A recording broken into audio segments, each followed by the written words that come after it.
if we could address you directly right now. Everything comes full circle. That's number one. I don't tell him what questions to ask me. There are a lot of people around town that have the same question. Brush my teeth. I'm gonna get washed in the morning. I can't confirm or deny. You know, just keep going a little bit longer here, Mike. Keep going a little bit longer.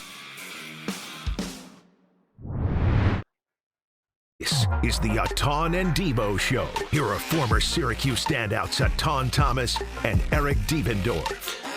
What's going on, everyone? It's Wednesday. It's not Monday, but hey, we told you before that it might be some changes depending on our schedule. So we're here. It's another week of the Etan and Devo Show. So welcome, E. What's up, man? What's been going on?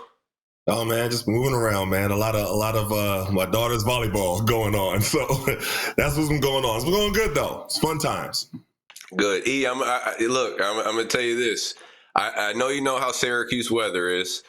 So I was outside. I was doing some yard work. I'm thinking it's spring, and now I'm looking outside right now, and it's almost a half a foot of snow on the ground. Oh, so it's 20 degrees. So I was like, man, what's going on, man? Just give us a little bit of spring, man. I'm trying to feel, goodness, man. But, that's how Cuse is, man. It might snow on Mother's Day. That's how it is. Yeah. That's how it is. So, it's a lot going on, man, in the NIL space, and for Cuse on both sides. For basketball and football. We'll get to the football side, but let's jump into the NIL space for basketball. The portal closes next week, next Tuesday, on the 22nd. We haven't heard anything from Cuse besides the latest Nate George. So what do you think? What's going on with the donor? We've been hearing a lot about donor fatigue and things like that. So let's talk about and jump into that a little bit. Well, I don't know so much about donor fatigue, but I mean, I like what we did in the portal. I do think, again, that we need another backup point guard.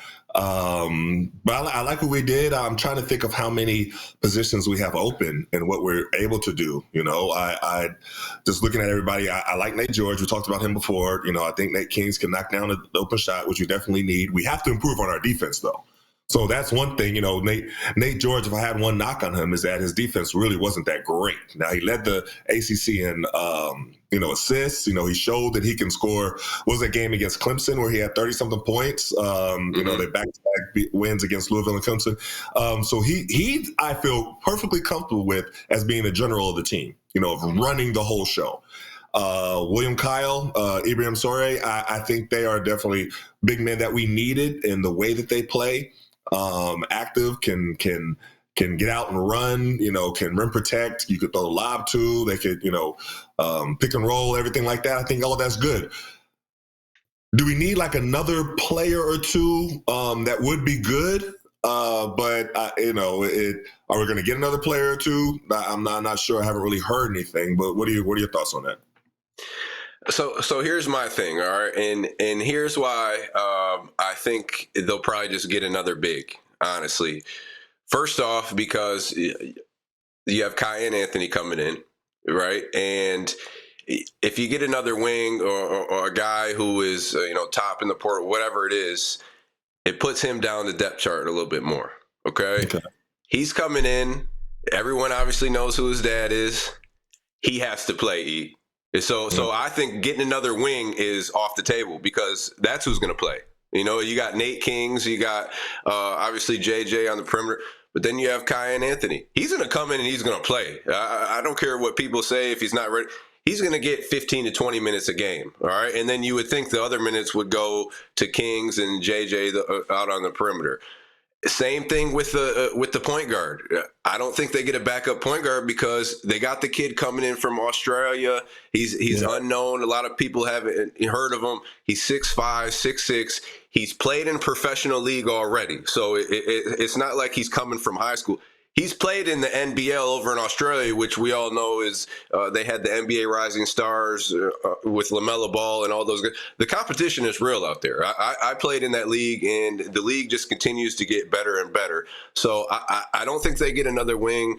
I don't think they get another backup point guard because of those two reasons. Kyan has to play, and I think they have confidence in Fennell coming in and playing. And then another reason, I don't think they have the money.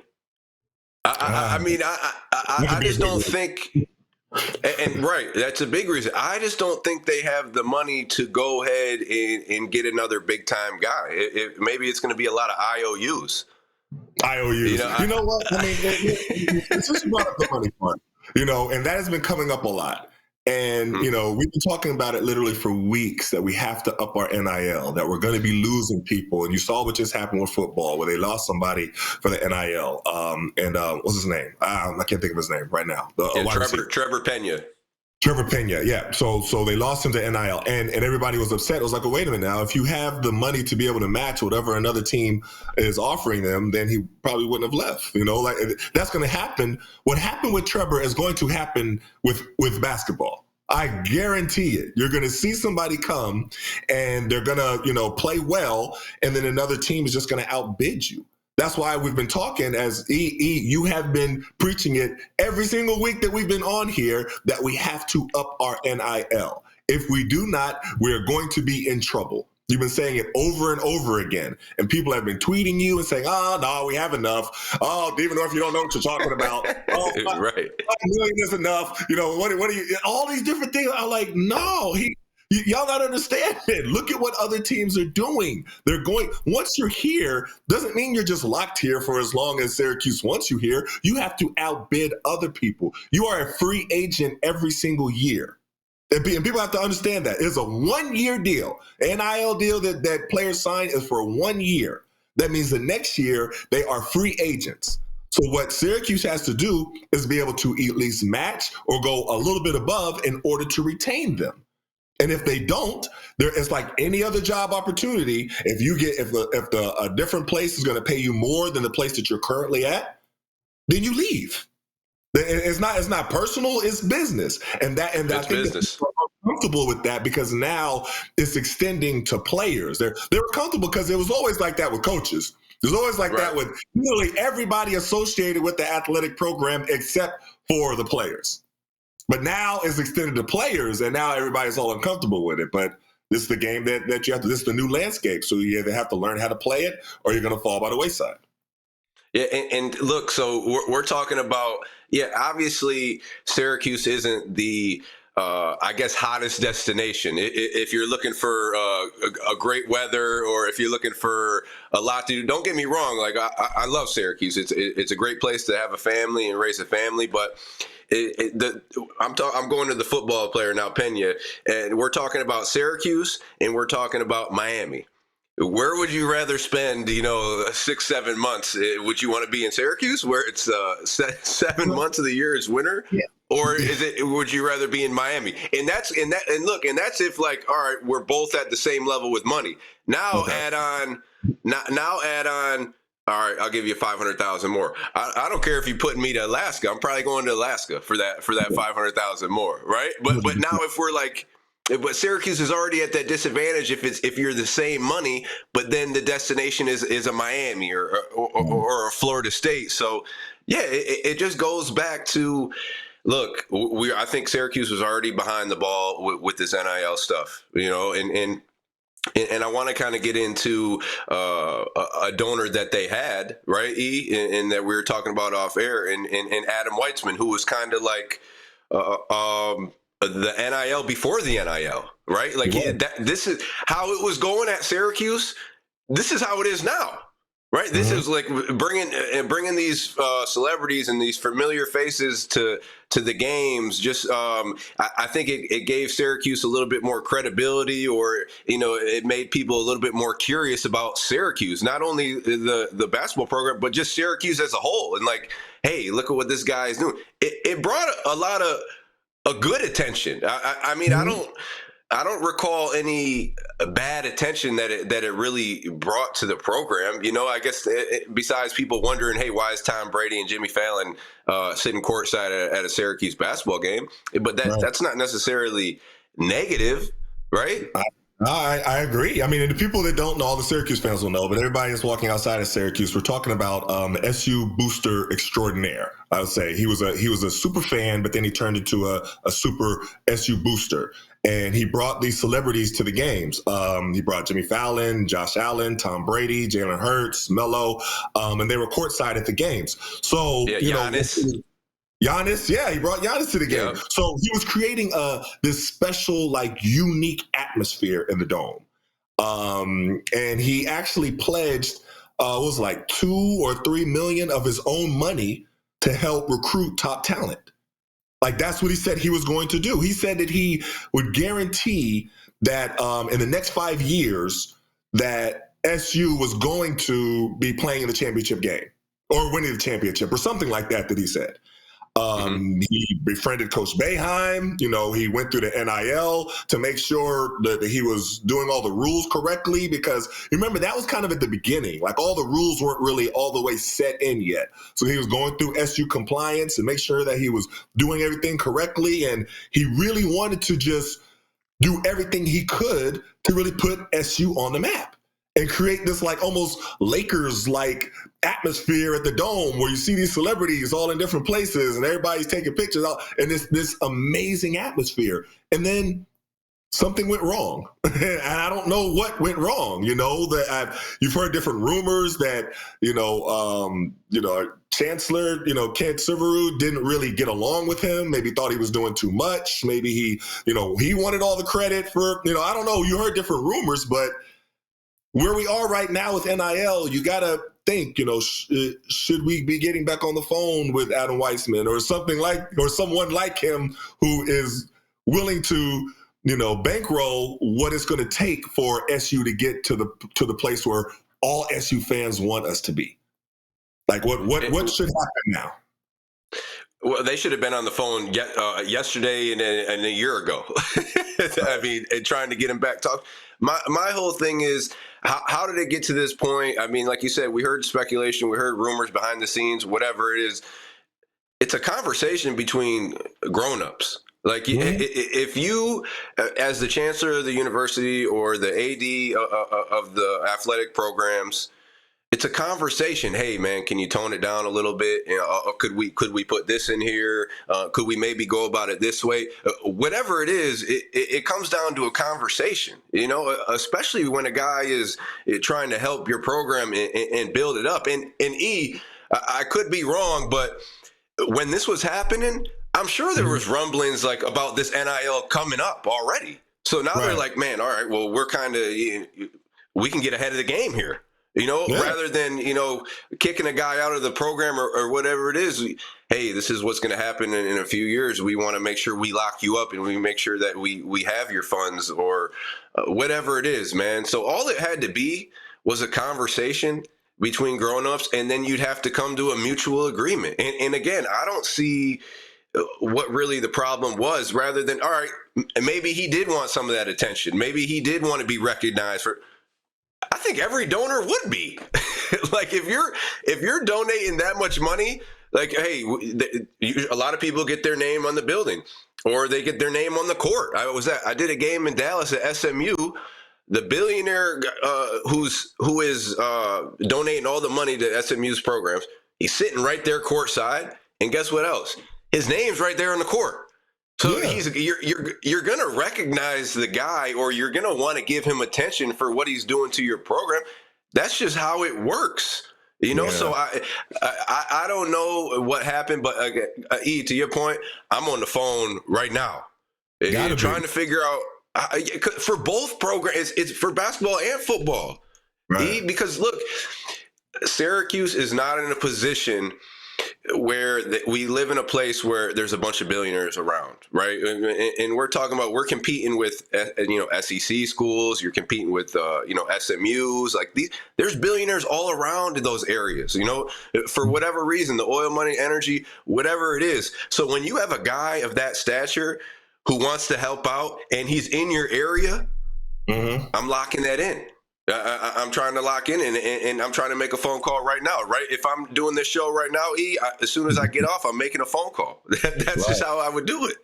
I mean, and it's crazy because he guaranteed now, he guaranteed that we would be in the championship in 5 years, right? So he was going to do everything in his power to get us there. He was going to bankroll whatever player. We're not going to have these NIL issues that we're dealing with now. Like, do we have enough money to get, like we were just talking about, we want to get another player. We're going to have enough money to even be able to afford it.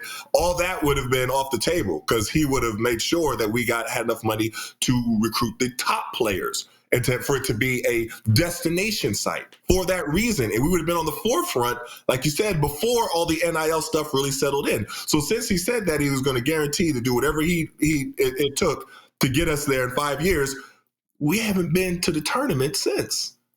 We've missed 4 straight years of the tournament. So, it's just, sometimes you got to just put your pride to the side and say, you know what? I messed up. Let's come together. We're both adults, and let's figure this out. Let's figure it out. And E, before we go to break, I just want to tell you real quick, and this is like the value of the players that I saw in the portal and how much they'd be paid. So it said bench players are anywhere from 200 to 700,000. A 6-man is anywhere from 500 to $1 million, right? And then you got like a all league guy is for anywhere from 1 to 2 million, and then like an elite guy is anywhere from 3 to 4 million. Yeah, and look, everyone who's coming at me on Twitter talking about 5 million is enough, please let me know if 5 million is enough. We'll go to break and be right back.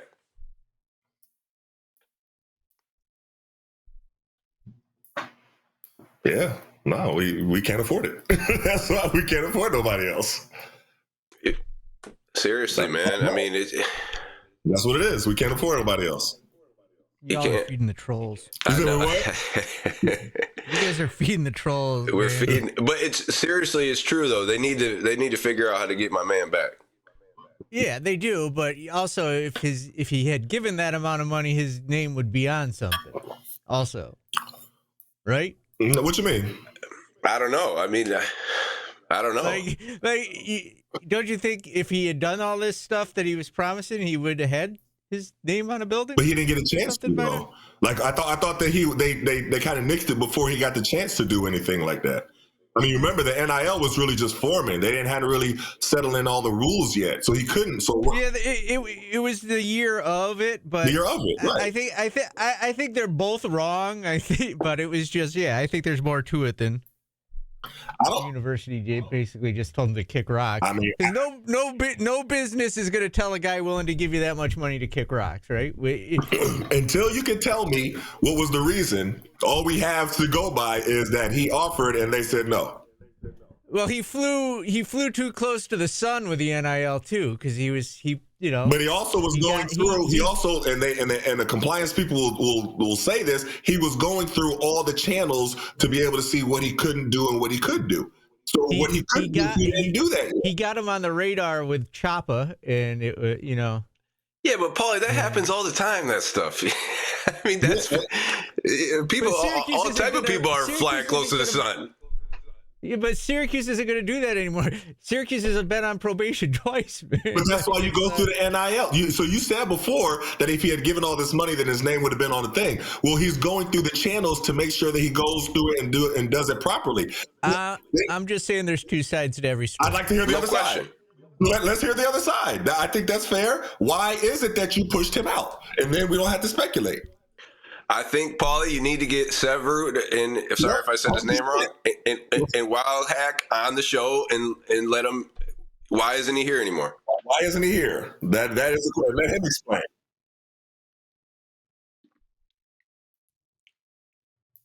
I think all three of them should come on. Oh yeah. Look, hey guys, you got an hour to get it out. Adam, why aren't you a part of it? What happened? Severed, whatever it is. We just want to figure it out because now you're talking about all those stipulations and stuff that he couldn't do back then. You could do all that now. Anything's a go. Yes, 100%. Anything's a go. Me making minimum wage interviewing 3 rich dudes, that'd be fun. And this is your chance to, hey, can you please donate to the fund? The poly fund? The poly fund. Yeah, you don't got to name it the poly fund. You just name it whatever you want to name, but you take it. Let's make that pitch when we come back. Let's make that pitch when we come back, E. I like you go with it. that? Yeah. Yeah. They I mean, you know. Paying players, which was what he was going.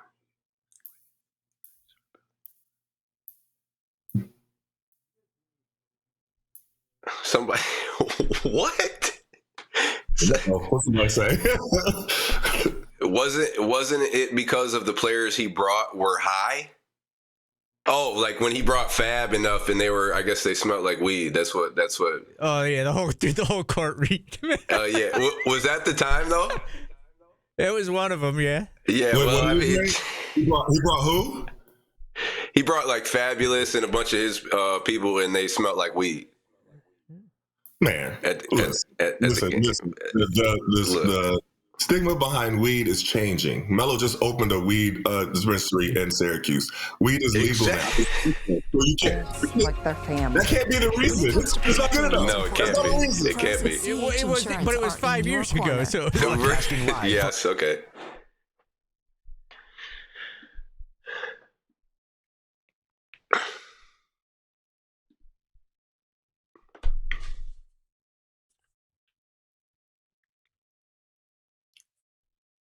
And Eric Dievendorf.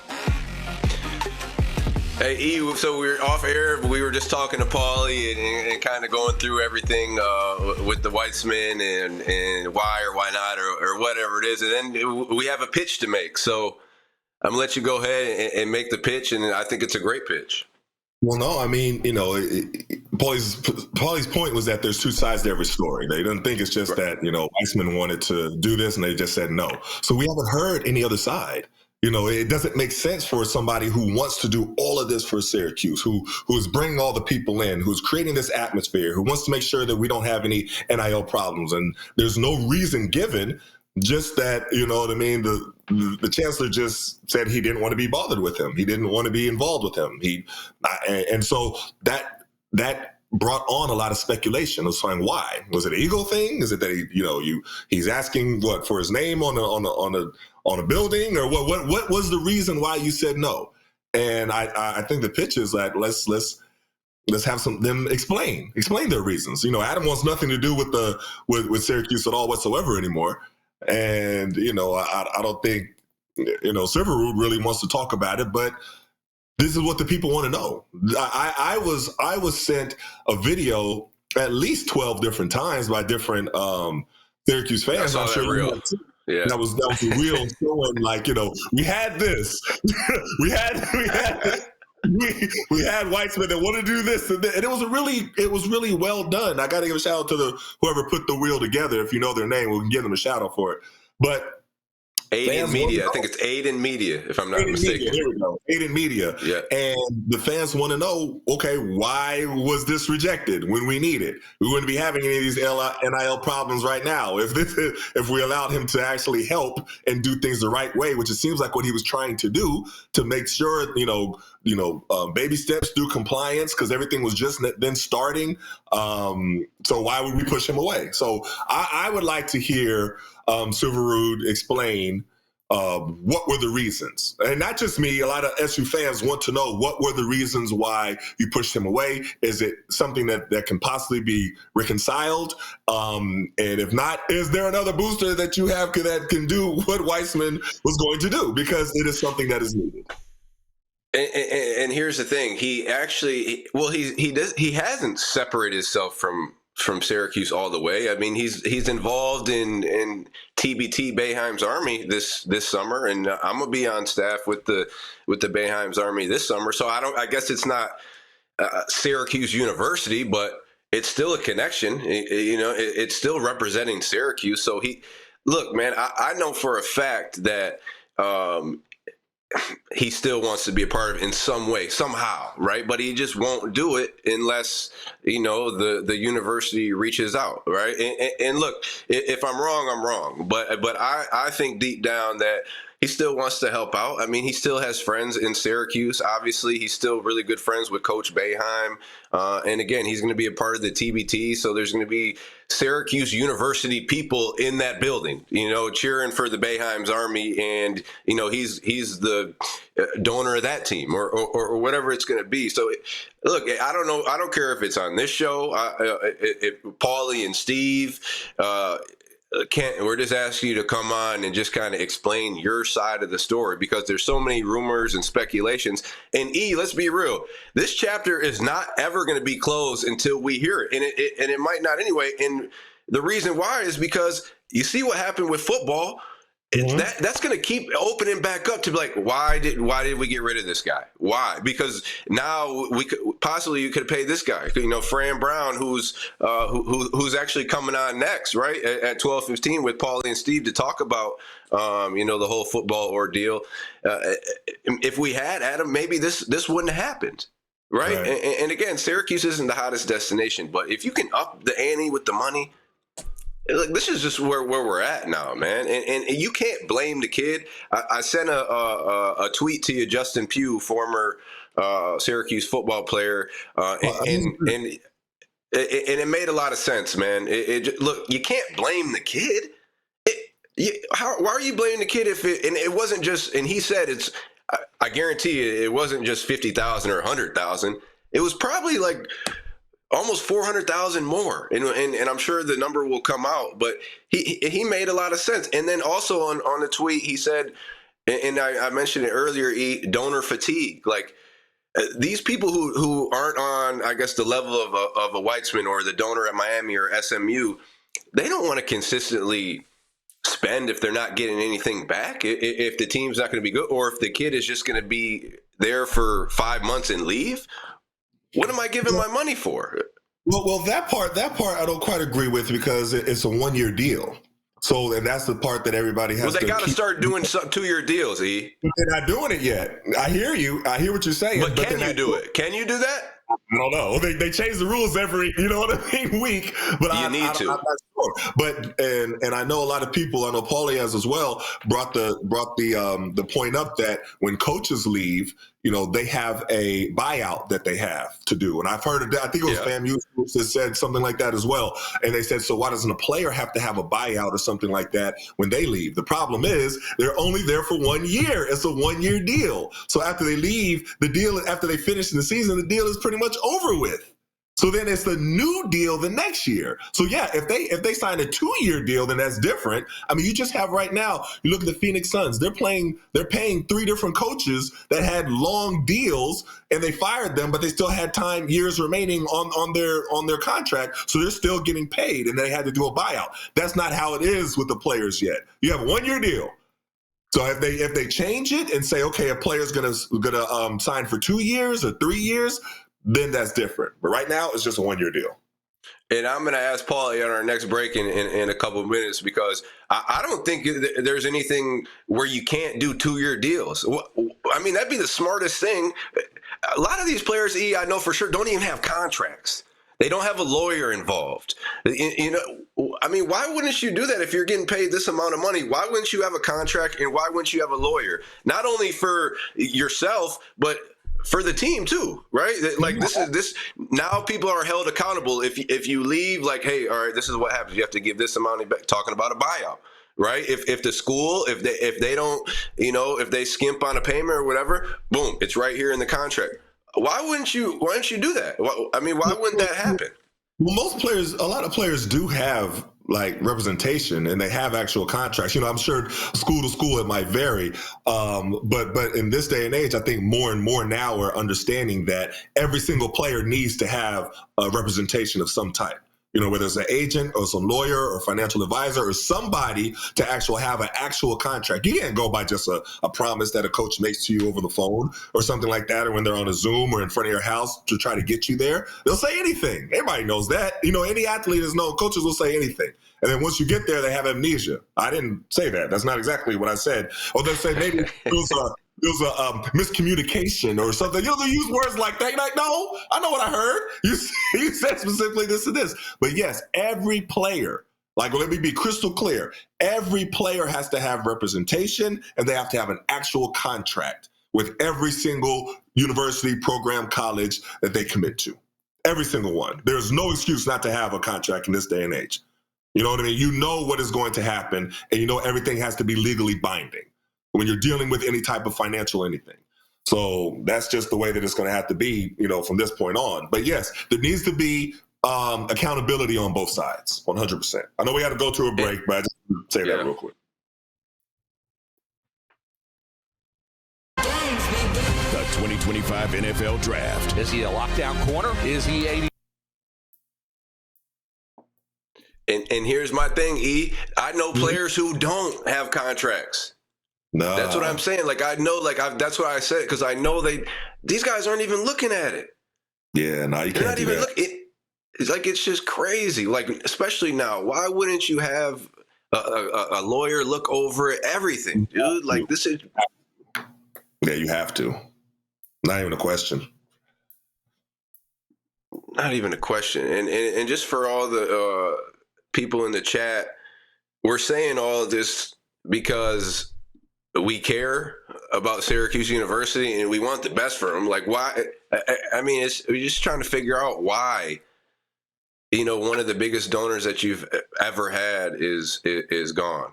I don't know, and because I don't know, I've heard a lot of different things, but what are the facts out of it? I don't know. Like Paulie, we'd love to have him back, Paulie. We'd love to have him back.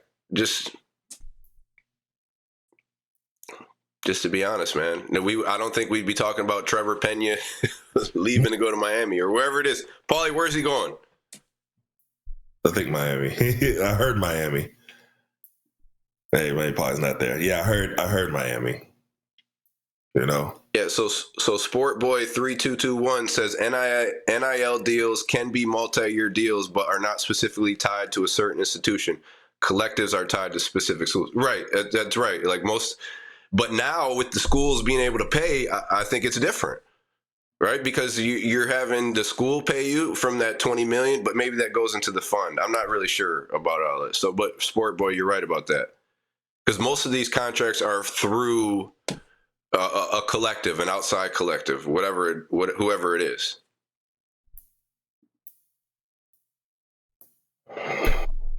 And my thing too is I don't think hey, let's ask fans for $10 a month or.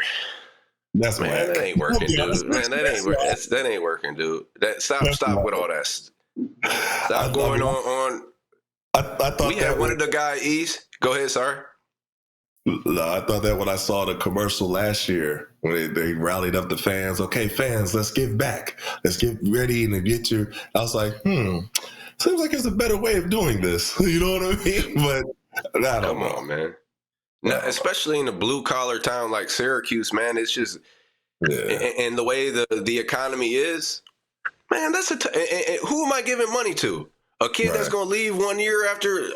I don't even know this kid. I can't even. They can't even relate to the kid or get to know the kid. Like when we played they had us for at least two to 4 years, so they felt like they knew us, right? And like, all right, if I'm trying to help out, at least I know the kid.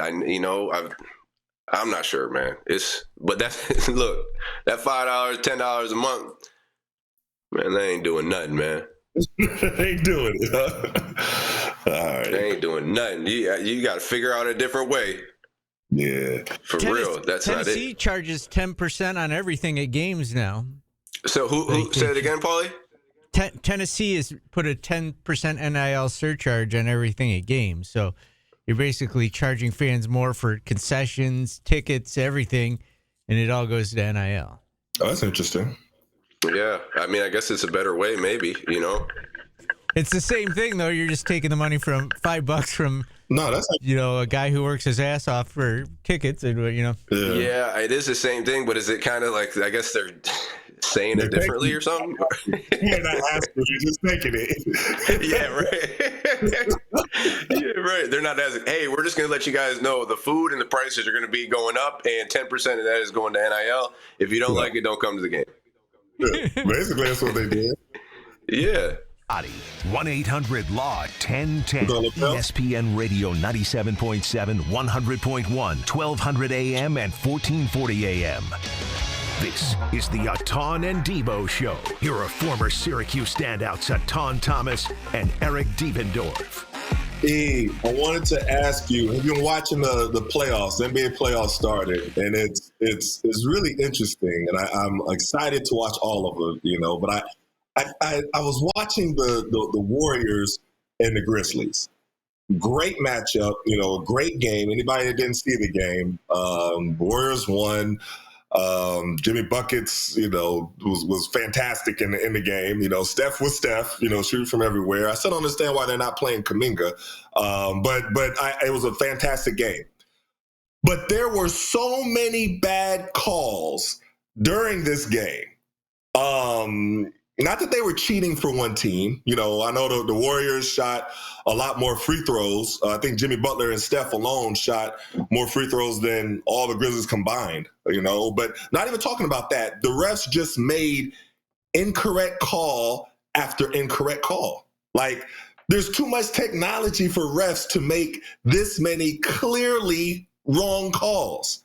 Like, I think the refs, and this is my opinion, I think the refs should be fined when they make a bad call. And everybody should know. Like, it should be publicly broadcasted. If they're going to hold players accountable for every possible thing, down to the velocity of their toss of the ball back to them, you know what I mean, after a made basket, or if they roll their eyes, or if they shake their heads, or clap after a missed call, they should hold them accountable for their bad calls as well.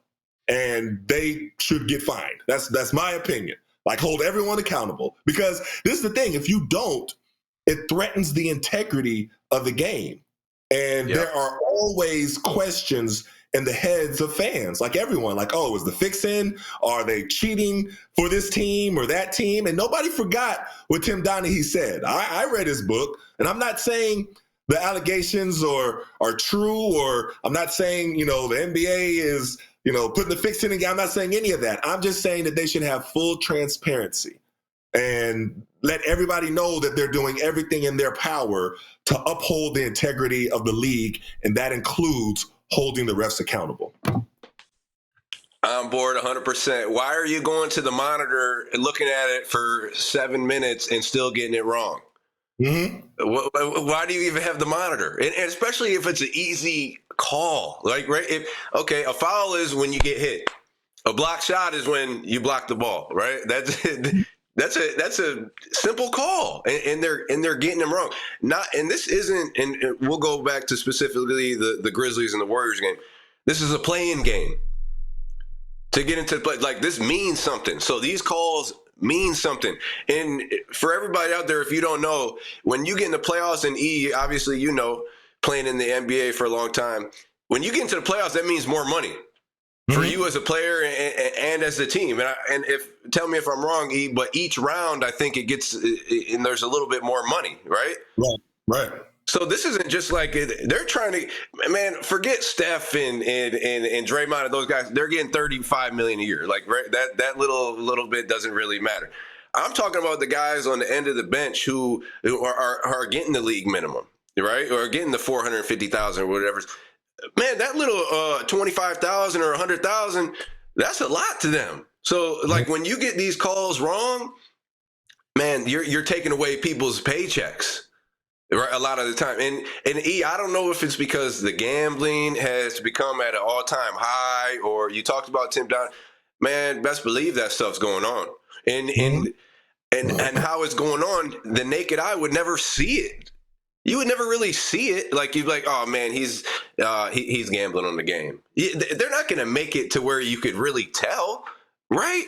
Like, That's the problem, though, with some of these calls, that looking back, even when you see them on SportsCenter and they slow it down, you're like, right. Oh, Lord, terrible call. So that just puts in the fans' minds, why would they make this blatantly wrong call?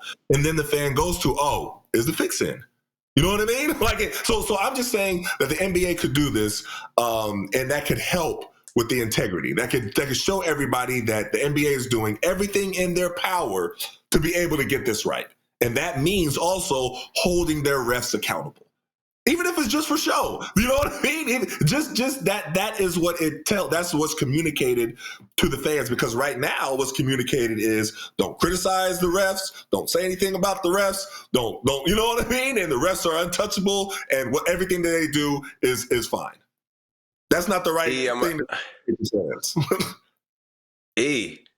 I'm taking it to another level real quick. Okay. DraftKings, all these other gambling sites, if I'm not mistaken, they have partnerships with the NBA. Yeah. Or and the ESPN. That's where it's become like they're promoting these sites, these gambling sites. So you can't tell me like the head of that gambling, DraftKings or whoever, isn't talking with Adam Silver. And they don't. I don't want to go there.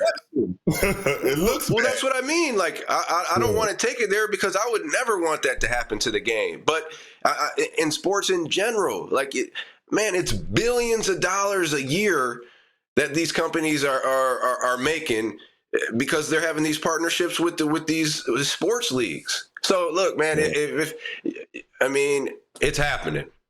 I don't care what you tell me, man. It's happening. Yeah, even if it's like a little bit like, hey, I need you. I don't know if it's necessarily with the players or if it's more so like with the ownership. Man, it's happening. You don't even want that going through the fans' minds. You know what I mean? Like, it already is. So just do something to help. The perception of that. That's one thing. But let me ask you, who do you like in the playoffs? Because the playoffs are going to be great all around. Like, who's one team that you're really watching? Lakers. Really? I mean, I just think, going back to when we were talking about that trade, I was all the way wrong. I'm just going to be real. I was all the way wrong about Luka. I'll say myself, I was right there with. Yeah, and I'm okay with that. I didn't know how it was going to work, but it's almost like, when LeBron wants to turn it on, he can turn it on still. He still has that capability, but it's more so like Luka's in that dominant role, I guess I would say, and he's played great, and I see they're playing the Timberwolves, and you got Anthony Edwards, and Timberwolves are solid. The Lakers are going to beat the Timberwolves. They don't have when they lost Cat, that was it. I don't know. I wouldn't just look past them though. What I saw Anthony Edwards do last year in the playoffs was really impressive. He took it to a whole different level. Yeah, I wouldn't just write them off like to look past it. I think it's going to really be a dogfight. The Lakers are going to have to really, strap it up and really shine in this to really get past the Timberwolves. I don't think it's just they're going to get past them all easily. Okay, now, and this is where I'm going back to why this gambling stuff is real. They want to see Lakers and Celtics. Of course they do. They want to see Lakers and Celtics. It's just bringing more money in for everybody as a whole. Now, do I think that they could beat the Thunder? Man, Thunder are really good. You know what I mean? They're really, really good. And they're either going to play. Who is it? Who has the playing game? I just saw it. I know it's the Heat in the Bulls in the East, but who's on the West for that last? Oh, it's Sacramento and Dallas. Dallas, right? Sacramento and Dallas. So I mean, the Thunder will take care of business, but man, I'm just going out on a limb. I think the Celtics go through the East. I don't think they're going to have any problem. Look past Cleveland. Cleveland's been looking good too. I think Cleveland might be the only team that could really challenge the Celtics. I grew up a Knicks fan. I would love to say my Knicks. I think the Knicks are going to have their hands full with Detroit. To be honest with you, I want them to keep going, but I think Cleveland is the only team that could really challenge the Celtics, and I hope that they do. But like you said, do they want to see Cleveland in the finals? What's my man's name at Detroit again? The coach, because what's his name? I forgot. I forgot too. Man, forget. You know what? But he should be up for Coach of the Year. I mean, just from yeah. Oh man, he I think they won like 18 games last year or something was like that. Yeah. But the turnaround and it's real when you instill your culture and you get the guys to buy in. This is what happens. It was like a complete 180 from last year to this year for the Pistons. And I grew up in Michigan. I was always a Pistons fan, watching Isaiah, Joe Dumars, Vinnie Johnson. You know about those teams. Go back to Bill Laimbeer and when they were beating up Jordan. And then even like in the years with Chauncey and Rip and Ben Wallace. And that's when you were in the league, E. So I'm a Pistons fan. I hope they go as far as they can. I grew up a Knicks fan, so I was with Patrick Ewing, and Charles Oakley, and John Starks, and Anthony Mason, and that whole era. Like that was, and even when they had Sprewell out in Houston and all of them, that was, I was a fan of the Knicks. So I'm gonna be rooting for the Knicks in this series. I know you're gonna be rooting for Detroit, but it's gonna be a great series. Yeah, it'll be a great series. E, let's take a quick break and then we'll come right back. The 315.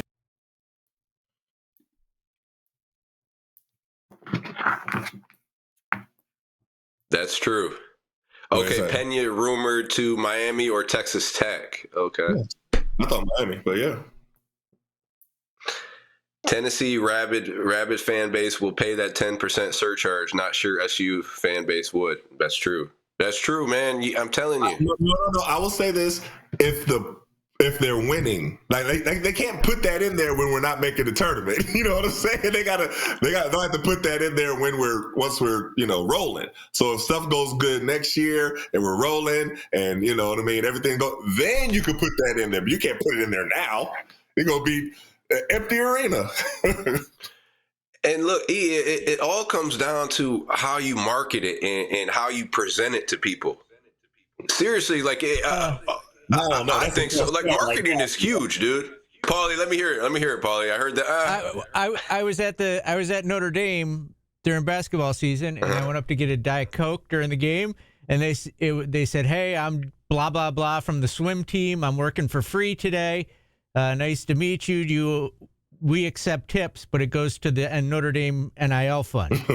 so that's how Notre Dame was doing it too. They were just saying, "Hey, they had athletes out working at the kiosks and were asking for tips, and it was going to their NIL." So you're trying to make me feel bad. That's what they're trying to do. They're trying to make people feel bad. I ended up donating to Notre Dame's NIL. So. Yeah, the athletes out there working.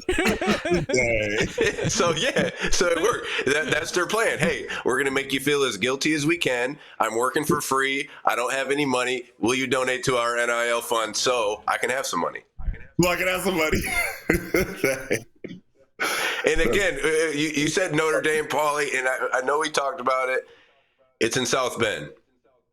Yeah. They better get real creative with their marketing. Because Syracuse, South Bend, I'm going Syracuse. So South Bend is look, nobody wants to be in South Bend, man. Yeah.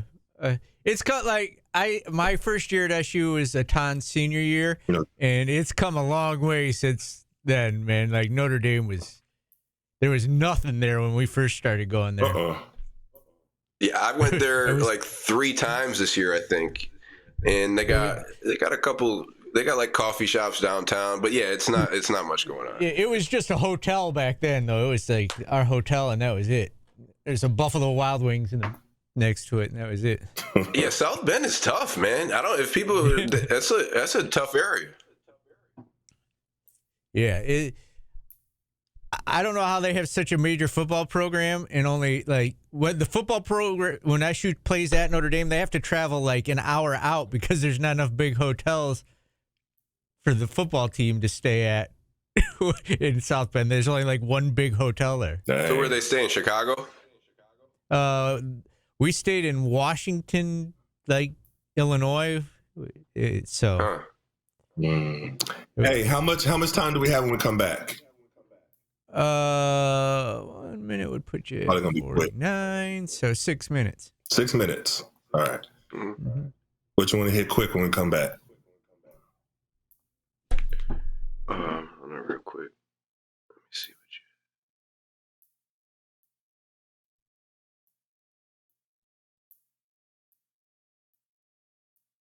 what I'm good with what I want to go for the who's the MVP for the NBA.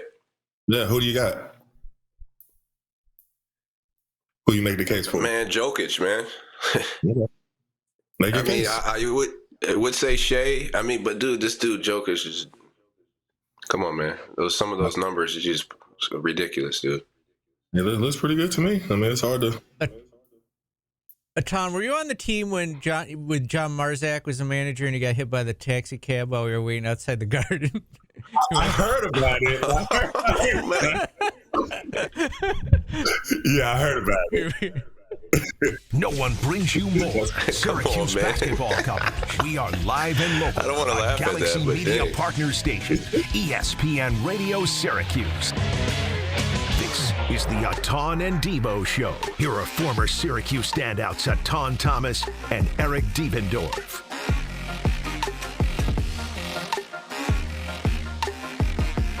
Hey, what's going on? Welcome back, everybody. So look, we got about 5 minutes left. I wanted to get you a take on the NBA MVP this season. So it's really a two-man race, right? It's either Jokic or Gilgeous-Alexander, right? And I told you on break what who my MVP is. It's got to be Jokic. It's got to be Jokic. And look, I'm just looking at the stats because I do want to, back my case up a little bit, right? Hold on real quick. Let me get to the Jokic. So, I mean, it's just, dude, he's averaging 29 points a game, right? Almost 30. So I'm going to round it up. Look, this is what I was taught. If it's over 5, then I'm rounding up, all right? So it's 26 or 29.6. So he's averaging 30. He's shooting 58% from the field, 80% from the free throw line, all right? So he's top 5 in scoring, I believe, right? He's averaging 12.7 rebounds, right? Almost 10 defensive rebounds and 3 offensive rebounds per game. All right. Mm-hmm. Okay. Double right there. And then he's averaging, don't forget, he's 7 feet. He's playing the center position. Okay. He's averaging 10.2 assists per game. All right. And 3 turnovers per game. And he's playing 37 minutes a game. All right. I mean, you're averaging a triple double in the league, right? The last person to do it, who was it? Westbrook? Mm-hmm. Westbrook, but he wasn't doing it like this. This is this is a different level triple double that he's averaging, like a monster. Like we're going back to Oscar Robertson, right? I mean, this dude Jokic, what he's doing, and again, he's doing it. He's never had an NBA All-Star on his team when he was playing. Another NBA All-Star. That's what I heard. Because Jamal Murray, he's a great player, but he wasn't. I don't think he's ever been an all-star while he was playing with Jokic. Man, if you take Jokic off that team, they're bottom of the conference, dude. Yeah, they're bottom of the conference. This dude's having triple double, 61, 22, and 20. Man, that's NBA 2K game. That's but that's my case, man. Like the dude's unreal. And for me, man, he got to be a top 3 center all time. I can't find it. Yeah, I know you're going through. There's a lot. We got Olajuwon, we got Shaq, we got Kareem. Man, Kareem, you got Will. But regardless, I can't fight what you're saying about the MVP. I can't even fight it. So I can't even make a case. Shea's been great, but I can't make a case, against Jokic getting the MVP this year. But let me say, I know we only got a little bit left. I want to give a quick shout out to my guy Steve Kerr. A lot of respect for him. I was able to interview him for my book, We Matter, Athletes and Activism. He's one of the coaches that really used his position and platform to speak out on different things. And it's always, that different element for coming from coaches. And so yesterday after the game, they played Grizzlies, he wore a Harvard shirt during the press conference. And this was a statement. I have a statement here. He said, "I believe in academic freedom. I think it's crucial for all of our institutions to be able to handle their own business the way they want to. And they should not be shaken down and told what to teach, what to say by our government. That's the dumbest thing I've ever heard." And I got to give him props for that. You know what I mean? Using his position, he don't have to talk about that, after the win. They just had this big win. They're going to be playing Houston, next round and everything like that. And he deliberately wore his Harvard shirt to make that statement. And he's always been that kind of a coach. So just want to give a quick shout out to Steve Kerr. Much respect to you. Who's another guy in the league that would be like a Steve Kerr? It just popped in my mind real quick when you were saying that was Greg Popovich. Definitely. Or used to be in the league. Like those two guys really spoke their mind. And look, when you're playing basketball at that level, whether you like it or not, you have a big platform, right? Mm-hmm. And so what you say matters a lot. Right. Mm-hmm. And obviously you want to represent yourself well and you represent the organization well. But I think the biggest thing is you want to represent freedom. Right. And freedom of speech, freedom of movement, whatever it is, man. That's what America is. It's freedom. When you think about America, you want to be able to have that freedom. And you're right. I think to be able to speak on that in a time right now where they're getting ready for the playoffs and a playoff game, it speaks to Steve Kerr and what type of person he is. In the back of his mind, he always said, look, I'm blessed to be able to coach in the NBA and be a part of the game of basketball, but it's a lot more serious things going on in the world. So for him to be able to use his platform in a good way, kudos to you, Coach Kerr. Definitely. So that's it for this week, man. Great that the hour goes by so quick. You know what I mean? But yes, hey, Adam Weitsman conversation. Yes, we need to get on that and figure out what we need to do. But thanks a lot for tuning in, and we'll be back next week for more of the Etan and Devo Show.